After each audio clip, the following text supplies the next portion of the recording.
Welcome back to the Plays with Cars YouTube channel and a episode possibly of Project New Mazda 5. We've gone unicorn shopping. This is a first-gen Mazda 5, which is the 0607 body, and you can see it has a stick shift, but it's a touring, so it has the moonroof and the fog lights and stuff. However, leather. I have never seen Grand Touring with a stick in the US. I don't think this is a Canadian car. This looks like very aftermarket leather, but really, really nicely done. I mean, look, they have the little tags here for the child latches, and they still have all the stuff underneath, like the factory Mazda would.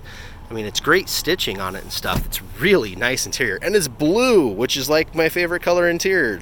See, you know, Project Porsche and Project T-Bird. But so this is a total unicorn, and it's only got 60,000 miles on it, which is 60,000 less than our Project 5, which is a second-gen touring automatic. So this is a first-gen touring stick shift. However, big-time problems. First of all, you can see that price is a little crazy. Second of all, this thing has been in a number of fender benders and scrapes. You can see here that the paint colors are completely different on the hood and the fender. I don't know how hard or easy that's going to be to see on screen, but they are different.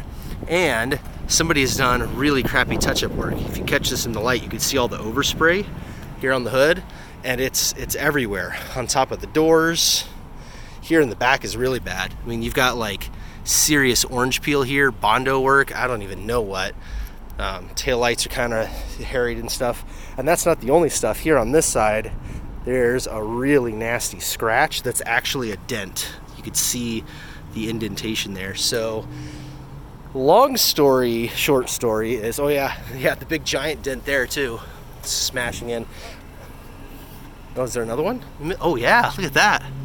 Yeah, it's just beat up everywhere. It's kind of like our old Project Mazda 3 that had just seen some better days. But the idea here is we would pick this up, transfer all the cool stuff from R5 to this one. So the wheels and tires, the suspension, the brakes, all of that jazz, and have basically the best 5, you know, stick shift, moonroof, leather, fog lights, all the cool sports stuff to go autocrossing in, and make the perfect one. But at that price, in this condition, we're not going to do it. So we're going to head back to the dealership and see what their realistic price is and not their crazy person price. But yeah, stay tuned. Maybe, just maybe, we will be crazy and bring home a second Mazda 5, you know, like how we did 2 Audis, because that's just how we roll here on the Plays with Cars YouTube channel.